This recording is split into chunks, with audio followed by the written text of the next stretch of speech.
Welcome on in, golf fans. It's your boy, Gsluke. Looks like we're having slightly better luck with our mic, a little bit better luck with the camera this time around. So hopefully everyone having a solid start to their work week. If you're out there having lunch, if you're on the West Coast just waking up, welcome on in. We've got ourselves a little coffee here. Usually takes me at least 2 cups to wake up. So we're already on that second cup at this point. So hopefully wherever you're at, you're having that solid start. Let's take a look at the action from last week and try and learn a little bit. Whether you had a really good week, like a few people in the Discord did, whether you were struggling a little bit out there, there's a lot to be learned, right? Whether you had a good week, right? Try and repeat some of the things that went well. And if you didn't have your best week, maybe not overreacting, but still trying to pick up on maybe where things went wrong, right? And if you're tracking this week after week and you see that you're making the same kind of mistakes for multiple weeks in a row, well, that's when you want to start to, kind of change a few things. So we'll point those things out. We'll go through some of the trends. Ownership is always a hot topic on these live streams, going through some of the maybe players that were higher owned than we expected, lower owned, so on and so forth.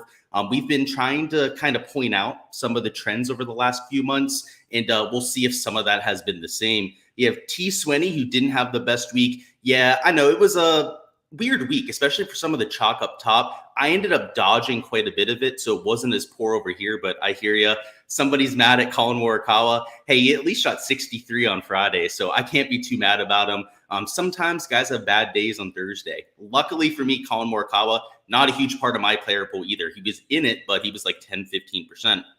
Just added an elite stata in Power BI. Yeah, me and Swinney have been working on a little bit of a prop tool, some prop projections that I think is going to really make our process easier. I think it's going to make it more automated. But furthermore, I think it's going to be a lot more accurate. And I think that's what I'm most excited about. And that's sick to hear, bro. We've got to figure out how to segment it for the guys that are actually on the Prize Picks board. And then we're golden. That's for sure. What's going on, Harley? Cam Davis, 9,300. Holy smokes. I mean, I know he's won at this course before. Speaking of, we hit him at 150-1 at this golf course, which to date is my third biggest ever golf bet. So that was pretty sweet. And I know Martin down there, speaking of long odds, he hit Keegan Bradley at, I think, 100-1. It might have even been more than 100-1 that you got on Keegan Bradley. So tip of the cap to you, Martin. That's sweet.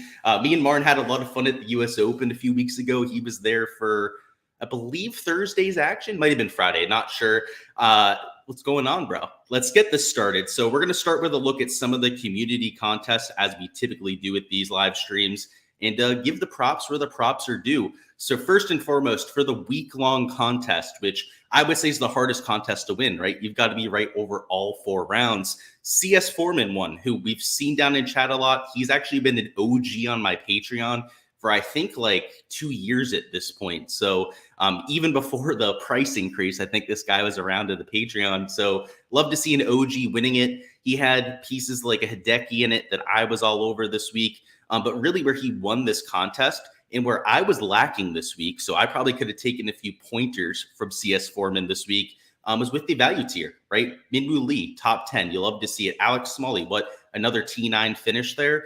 Both scored over 100 fantasy points, which at pretty much any price tag you would take. I mean, even Tom Kim at 8,100 scoring 97 fantasy points was enough to get to the top of this single entry, but let alone when it's a $7,600 or $6,900 golfer. So both of those were probably why he won this contest, right? Like Rory, decent week for somebody like a Matsuyama and Tom Kim, but it's not like they broke the slate.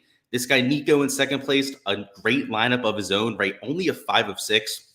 Yet still, despite having like a field average of like 10, 15%, 6 of 6, he went out there and still crushed it with this 5 of 6. You had Harmon in there, just diamond in the rough, right?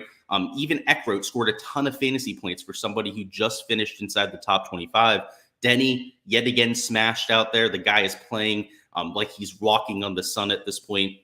I like what I'm seeing here. Both these lineups, had some chalk in it, right? You had Matsuyama, who I guess was a little bit more chalky in our contest because he was a core play for me. But, maybe Tom Kim, right? A little bit of ownership. Adam Scott wasn't a pivot play, But Minwoo, relatively low ownership. Smalley, essentially no ownership. And then Rory McIlroy was at least moderately owned towards the top of the board, right? If not low owned compared to some of the other options there. I really like what you did here. You could have played this in a GPP, and I think have gone away with it, especially having a guy like Alex Smalley in there. And of course, Smalley went out there and smashed. So I like what I was seeing there. Same thing with you, Nico.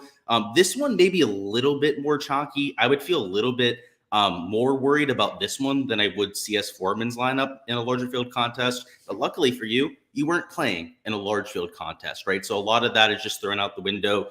If you were playing this in a larger field kind of thing, maybe you take Eckroat, you swap them out for a lower owned option. Maybe you don't play the 30% owned Russell Henley, right, in those large field GPPs, but still a good lineup nonetheless. In terms of your round 4 stuff, we had LSU Nick win. He came in last the day before, so it was a good rebound for Nick to go out there, go from last to first. He was making jokes about it down in the Discord, I know.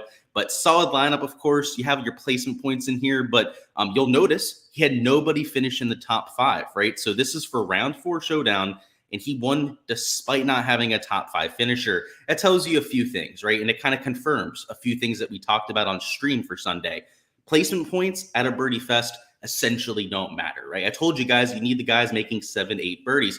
Well, let's see here, right? He had everyone in his lineup, every single player here, I guess except for Denny, who went out there, got the bogey-free round, which kind of got him there, make at least 5 birdies. And it wasn't rocket science, right? You had somebody that made 6 in an eagle. You had a few other guys that had like birdie streaks, not that many bogeys to add onto the card here, but nobody that went absolutely nuclear. I mean, look at this, right? His lowest score was like 40 points for Ryan Palmer, who had 5 birdies on the card. Everyone else is just like the 40s, 50s range. Like, sure, Scotty was great to have, right? Nearly 70 fantasy points there, but just kind of killed it with consistency. So, anytime you're playing a Sunday Showdown, I would say, especially if you're like at a smaller field, single entry kind of contest, placement points mean next to nothing. I mean, he got next to no placement points here, right? I mean, I guess Scotty, right? McCarthy and Minwoo got him a few placement points, but these guys were starting outside of the top 5, top 10 at the beginning of the day, right? I think McCarthy might have been close to like T7 to start, but Minwoo was like T15, something like that, heading into Sunday. Wasn't as chalky as he probably should have been. And you can see in this contest, he was 24% owned. That's because you're dealing with informed guys that know who Minwoo is, right? Know how much of a stud that he could be, especially for just a single round sample size. I like what you were doing there a whole lot, man. Let's see what else we got for this. We have D Zav down there. Not sure who that is down in chat, but if you end up watching this on replay or you're down in chat right now, go ahead and say hi. Your lineup, same kind of thing. Not that much chalk, right? Your one, real piece of chalk here might have been Hideki, who, once again, because I was playing him, just kind of gets that artificial steam there. Outside of that, it was a bunch of pivots, right? I like what you were doing with Tom Kim, right? Again, in this contest, it says he was 15% owned. Just know that in others, showdown contests, he was much lower owned than that, right? He was a pivot.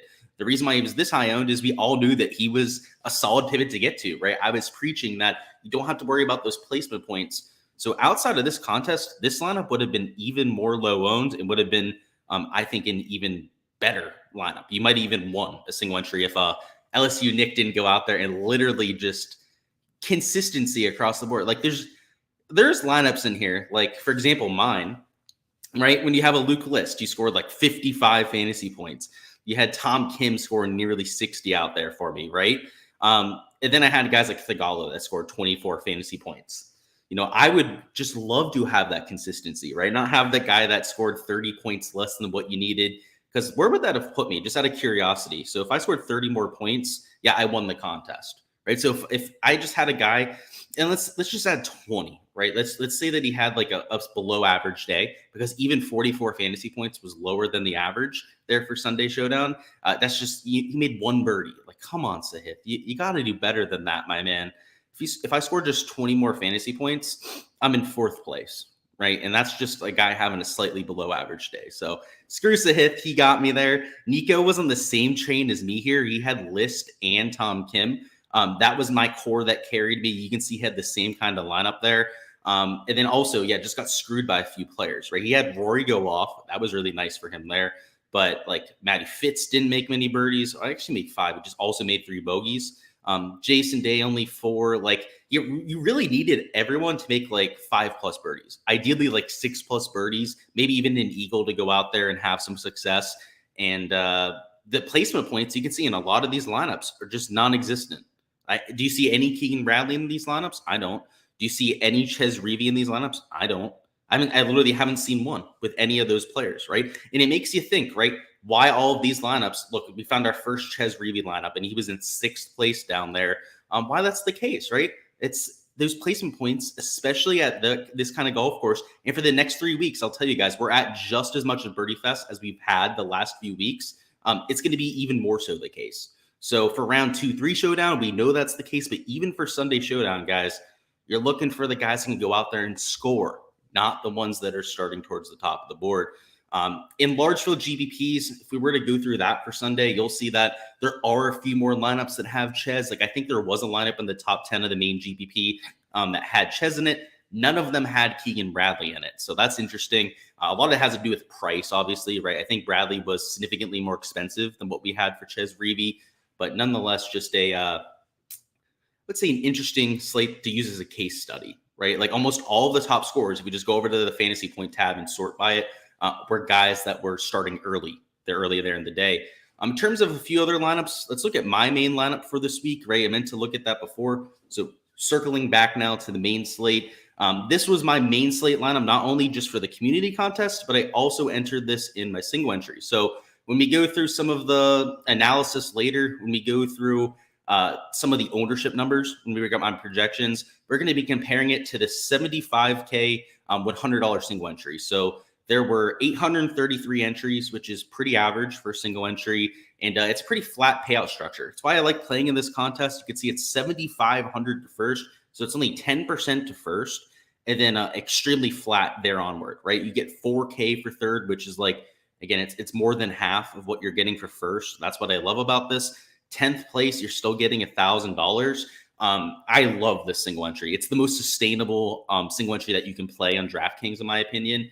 So that's why I played in it, and a lot of sharps play in it. So I like comparing ownership numbers from that compared to the $5 GPP. And what you'll notice are that a lot of the really chalky players towards the top were even more chalky, right, in your single entries. And guys that were maybe a little bit more so of pivots were even more so of pivots. So let me show you. So look at this one. So Cantlay was also in the top lineup across both lineups, right? So Cantlay was 23% owned in the $5 GPP. It's 26% owned, right, in the single entry. Go to Ricky, right? Ricky was nearly like 11.5% owned, right, in the main GPP. He was only 7.8% owned in this GPP. You look at Keegan Bradley, right? 9.3%, 8.5%. So maybe not as big a difference there, but still lower owned comparatively. Minwoo, right? 5.5% of the single entry. He was 8.3% over there in the $5 GPP. So once again, that trend continues where the chalk gets chalkier. The guys that are lower owned get even lower owned in those contests. And we have the data to back it up, and I'll show you guys here on the projection sheet just how many of those players were out there. In terms of my 4-round exposure, let's find, this is the community contest. Here we are with my 4-round exposure. Not the best week for me, but honestly, I felt like it was a lot closer. I should have done a lot better than I did. You can see up here, my best lineup had Scheffler, Lowry, Bradley, Connors, Woodland, and Putnam. Down low, I already told you guys I needed to take notes from CS Foreman because I had no idea what I was doing with value plays. Like all my values, like I had a decent amount make the cut, but almost all of them finished like 30th place or like top 25 or like maybe T18, T19 with just a moderate amount of birdies. None of them went out there were scoring 90 to 100 fantasy points. I had a few, like my top end value plays were scoring like 84 to like 75, 79 fantasy points. It just wasn't great. Right, we go down here. I had Ches in a few lineups, but not enough. I had him, I believe, in 10%, but it felt like every single Ches lineup that I had some sort of missed cut in it. Let's see our 3rd place lineup. Another one just with really shitty value plays. Let's see our 4th lineup, shitty value plays. And you can see it's like the same shitty value plays too. We've got Keegan in almost all of these top end lineups. Another one with Ches with a missed cut. Let's see another one with Ches with a missed cut. It was just, I don't know. I feel like I don't want to say I was unlucky, but it felt like it, right? Look at that. Morikawa. I played like 15% this week. I like matched the field. He's actually up there in one of my top lineups. Screw that guy. JT Post, okay, whatever. He sucks. Kurt Kitayama took as a value, right? He missed the cut. Like, it's just, I whiffed down low. I went for a lot of high upside players and, as they say, struck out in baseball, right? We went 0 for 5 or 0 for probably like 15 down low when it came to value plays. The only real values I liked were my more balanced lineups, right? The ones where I didn't have to go into that 6K range. I had quite a few that ended up like doing pretty decently, like the Corey Connors, Adam Scotts of the world, all ended up coming through for me. Obviously, Keegan Bradley at $7,800, but I didn't have enough of those kind of builds to take advantage of it. And, to win some of these GPPs, right? If we show all these lineups, we go up to the top of the board, take a look at what actually took it down this week. You'll see that it is, stud heavy, right? They have Cantlay in there. They have Ricky Fowler in those lineups. You just had to hit on the right guys down here. And I didn't play Brian Harman this week. I didn't play a chalky Denny McCarthy either, right? Both of them were like 13 to 15% owned. So I didn't win this week, right? Those chalky value plays got there, which will happen. There's a reason why they're chalky, right? There's a reason why more people were playing a Harman and a McCarthy this week. It's because they made sense for this track, right? It was short, it was wet, it was about wedges. It's kind of a putting contest, right? I kind of expected that, so I understood the plays, don't get me wrong, but I don't know. I kind of wish I embraced the chalk a little bit more. I kind of wished I took those two in my player pool because we're probably shipping contests. And not only did they score more than most plays around them, they scored significantly more points, right? So first off, Brian Harman, 123 fantasy points. I mean, that's like 50 more points than the values that I was taking. But even compared to the guys that were playing well and scoring like 85 to 90 fantasy points, he was scoring like 35, 30 more fantasy points than some of those other players. So I'm pretty crazy there. Denny McCarthy, same thing, 110 fantasy points, scoring 20, 25 more fantasy points than anyone else. It was, I don't know, you had to have those guys. And they were mega chalk this week. So that just kind of sucked. I'm never going to win on a week like that unless I love Denny McCarthy and I love Brian Harman before so, right? My rule with chalk, by the way, and I went over this on the stream. I'm going to try and reiterate it going forward because I think it's probably the best policy to have with chalk is if you like the chalk before you see that they're chalk, you can play them, right? So if like on a Monday, Tuesday, maybe you bet some of those players, or maybe they were just some of the first clicks to your player pool. For me, right, if I'd make them a core play or a value play and they end up being chalk, I'll still most likely play them. But, when I got there to Wednesday, it's not like I loved McCarthy this week. I definitely didn't love Brian Harman. I saw their ownership numbers. I just had to say no thank you, right? So it's unfortunate. That's how I play DFS. I'm not going to change my strategy. Like I said, it's important to note what went wrong, but not to overreact to it, right? That was why I said off the bat for this live stream, right? I'm not going to go out there next week and play all the chalk in the 7K range. That'd be crazy, right? Because normally those guys are overrated. There's a reason why they're in the 7K range. So we'll say the chalk got there this week. It is what it is, especially when the chalk gets there in the 7K range. It's not going to go all that well for me, but so it goes. Let's see. We have a lineup review question for Clay. I got you, bro. Let's take a look at it. So, and by the way, if you want your lineup reviewed too, and you got into the community contest, just go ahead and let me know down below, and I got you. So 5 of 6 with more Flava missing the cut. Okay, that's understandable. He missed the cut on the number 2, right? So it's not like he took just like some absolute dog shitter this week. I like Scott. Obviously, Bradley, excellent play, won the golf tournament. Auberg and Suh. So you cash in the contest. If more Cabo makes the cut, you probably have a chance to win the contest. At the very worst, we're going to finish in second place, right ahead of Nico. If you ended up having to make the cut, so yeah, I don't know if I'd overreact to it. I like your lineup construction. I know before you were playing almost all guys that were super low owned pivots, which I was telling you were getting a little bit too pivot happy. It looks like you're fixing that quite well. Right, you still have a few pivots. Like, don't get me wrong. Like, Suh's not mega chalk, right? Same thing with Bradley and Auberg, but all of them were still like 8 to 10% owned, right? You weren't going out there and taking like 0.5% owned plays at every spot. So I like that. I like that you've adjusted that a bit.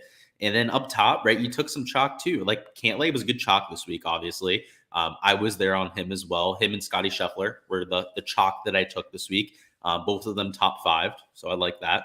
Morikawa, I think he was pretty decent chalk. A lot of people talked him up this week. Actually, I'm kind of glad that I avoided it. That I didn't make him like a core play or like someone that I went out of my way to talk about. but I liked the play too. I definitely played him. I got right around the field average, so I wouldn't kick yourself too much about that Morikawa play. It felt like a lot of really sharp people were on him, so I don't know if it was a bad play, especially because he shot -7 day two. He missed the cut on the number. Like, just don't shit the bed on Thursday. God knows what the hell happened to him when he shot 74 out there, and he could have potentially won the tournament. Right? Let's think if he shot even par day one, he's what -7 heading into the weekend. I've seen crazier things happen. So yeah, Morikawa, I think a lot of people are going to be tilted about that, right? When a guy misses the cut on the number, I feel like it stings a little bit more than even if they go out there and they like shoot 80-80 over the first 2 days. He might be somebody. I don't think he's playing Rocket Mortgage. Correct me if I'm wrong down chat. I don't think he's playing this week, but maybe you take a look at him for the Scottish Open over there, the Genesis. No, I've seen crazier things happen there too. That's for sure. Let's go through some of these ownership projections. I talked about that before. This live stream is great to go through lineups. And again, we can still do that if you guys want your lineups looked at. Just throw your name down, chat. Excuse me here. My throat's killing me. It's a good thing we got an iced coffee. Did the job right there. But I wanted to show you guys these ownership projections because there was quite the discrepancy between GPP ownership, right? So that's this $5 ownership tab right here. Or then there's $100 single entry. And we've been tracking this. It happens pretty much every single slate. And if you're not playing these single entries knowing this, right, accounting for this when you're going through and trying to make your decisions, then you're playing at negative EV because not only do all the sharps know about this, a lot of the sharps actually will do ownership projections for just single entry contests. They're playing an edge based on it, right? They're going out there, they're adjusting their sims, so on and so forth to account for it. So if you're not tracking this, if you're not trying to get a pulse for how this works, then I think you're doing yourself a disservice, like I said. So a few things to notice here. Not all chalk got chalkier. So an example here would be Scotty Scheffler, right? And the $5 actually was higher owned than what he was in the $100 single entry. We could go into theories for why that happened. I'm going to go ahead and chalk it up to variance there. If I had to give you reasoning, it's because he's super expensive, right? He's $11,000. You're in a single entry contest, and you don't really want to play a bunch of 6K golfers, right? So you might start with somebody a little bit cheaper because of that. That's what I think probably caused it. But once again, that's all speculation. Let's look at some of the other chalk here. So let's see. Perfect example, right? Cantlay, we touched on that, right? About 3% higher owned. Look at Morikawa, 10% higher owned in single entry contests. That's kind of crazy. But look at this, right? Victor Hovland, about the same ownership. So kind of like Scotty, right? Didn't get that huge ownership increase. So kind of interesting there, right? Not all the chalk's getting chalkier. Let's see, Hideki, about 4% higher owned. Let's find another one down here. Tom Kim, 4% higher owned. Siwoo Kim, 4.5% higher owned.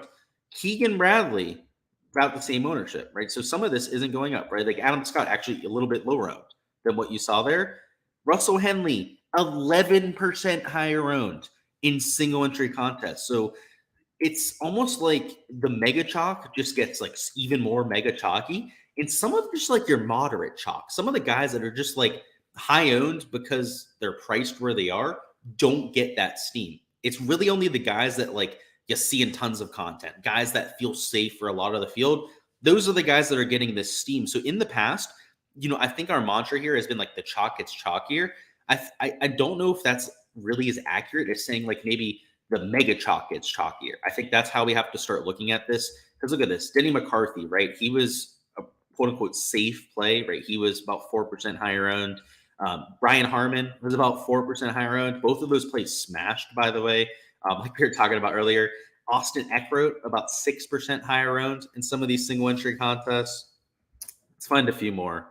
In the 6K range, you're not going to see as big an effect. There's a lot of guys with 0% ownership in the 6K range. Mark Hubbard, actually, I take that back. Nearly 10% higher owned in some of these single entry contests. So just, you see a lot of polarization. What we call this in like the stats world, I was an engineer by trade before starting to do this full time, is polarization, right?